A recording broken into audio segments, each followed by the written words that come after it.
What is up, guys? How's it going? Thank you for tuning in to another video.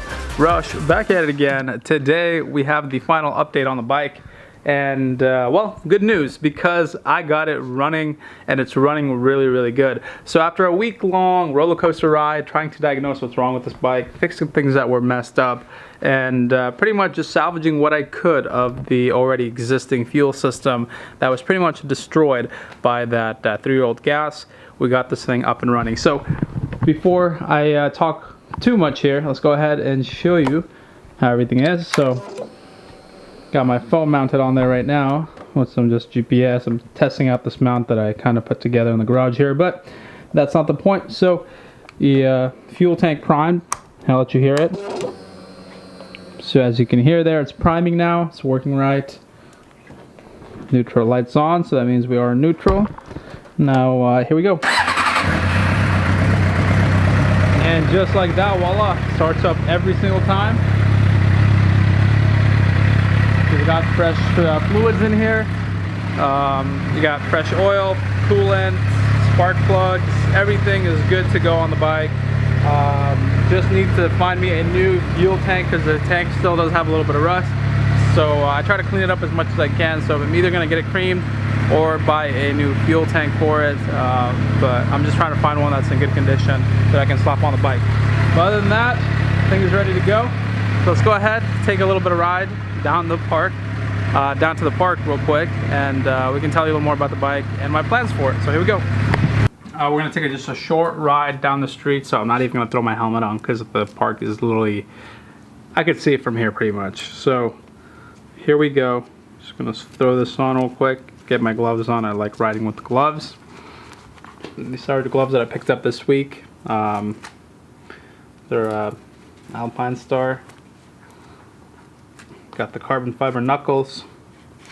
Nice textured material here, so they're breathable, so give me a nice little airflow on my hands. So anyways, here we go.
Alrighty guys, so we are at the park now. Here is the bike. I haven't really talked about exactly what I ended up picking up, but here's all the specs that you guys want to know.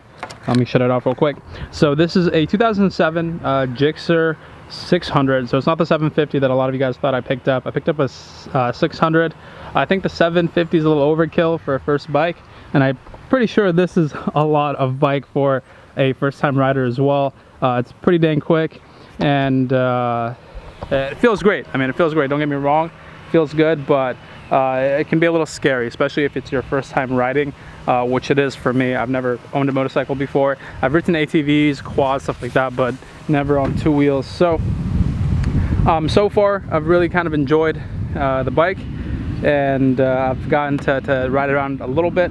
I still got to get my M1, which is my motorcycle license, so that's coming up very soon here. I'm taking a course in 2 weeks, riding course. So until then, I'm not really doing anything too crazy with the bike. I'm just kind of riding around the neighborhood, stuff like that, and getting to kind of just learn on it and see how it is. I was really scared of getting a bike that was manual because I thought it was a lot harder, but it's so easy to drive or ride, because if you drive manual, then it's really easy to get the idea of the clutch and shifting gears and stuff like that. So I don't know, I've been digging it. The bike is a lot of fun. It's very quick, and I got to tell you guys how I ended up getting this bike, because I know a couple of you. Now I got to tell you guys how I ended up picking up this bike, because I know a lot of you are very kind of curious as to why I even got this bike. You know, I have 2 cars, what's the need for something else? And to be honest, I wasn't really planning on getting a bike. It just came about because my buddy who lives in Arizona was leaving the country, shipping his Mustang out, and the bike was in storage for 3 years. So he offered it to me at a really good deal, and I just jumped on it and took my buddy 6.2 Hellcat, went out there and picked it up. So far things are good. Obviously it took a little bit to get this thing running. The fuel pump was destroyed, the fuel tank is rusted, injectors needed cleaning, all kinds of stuff, and that's just because of the bad gas that was in here. But right now I maintained everything that I could, serviced the chain, you know, cleaned out the fuel tank as much as I could. I'm still looking for a new one. Replaced the fuel pump with a new one. New injectors, or actually the injectors were cleaned, and the fuel rails, there's some wiring that was messed up that I just ended up fixing. And yeah, so that's kind of your little update. The bike, I didn't get like tricked on it, I didn't get you know, screwed over or anything like that. That is a friend of mine, he did offer to pay for some of the repairs, so we're good to go there. I mean, the bike is running beautifully now. Just needs some, you know, little modifications, minor updates, stuff like that. Definitely want to change the exhaust out because it's too quiet. I think it needs to be a little louder just for safety and because it'll sound real nice. So yeah, that's going to be the next thing that I probably do, just get a nice exhaust for it. And then some of these fairings are cracked and messed up. I'll probably end up replacing those and maybe kind of polishing up the paint and fixing that up. But that'll be stuff coming down the line. I know you guys are not too into the car or the motorcycle videos, because I haven't been getting much views on my channel, but I totally get it. This is an automotive channel. Throwing a motorcycle in the mix might not be for everyone, but don't worry. I'm not gonna be in like all about motorcycles or anything like that. This is just something that came up, picked up the bike. I don't even know how long I'm gonna keep it for, but so far it was really nice to learn how to ride on it. And you know, we'll kind of see where things go from here. I might upgrade to a bigger bike, I might not, I might just sell it and stick to my cars, who knows. But I'm gonna give you some shots of the bike. You know, this is what it's looking like. There's some minor damage on it here and there, nothing too crazy, just like little scuffs, scratches, cracked fairing right here, some minor stuff right there. But all of it is only that. It is just minor stuff. It's nothing really that affects its performance. It's just more cosmetic stuff. But I'm going to be taking care of it slowly but surely. But right now I know I'm probably going to end up dropping it, or you know, at some point, just because I am a new rider. So I'm not too worried about it, but we'll see how things go. So anyways, just wanted to give you guys this little bit of an update video on the bike. Maybe we'll do a few revs right now so you guys can kind of hear what it sounds like. Let's do that. I want to set you guys over here. So this is a stock gsxr kind of exhaust here.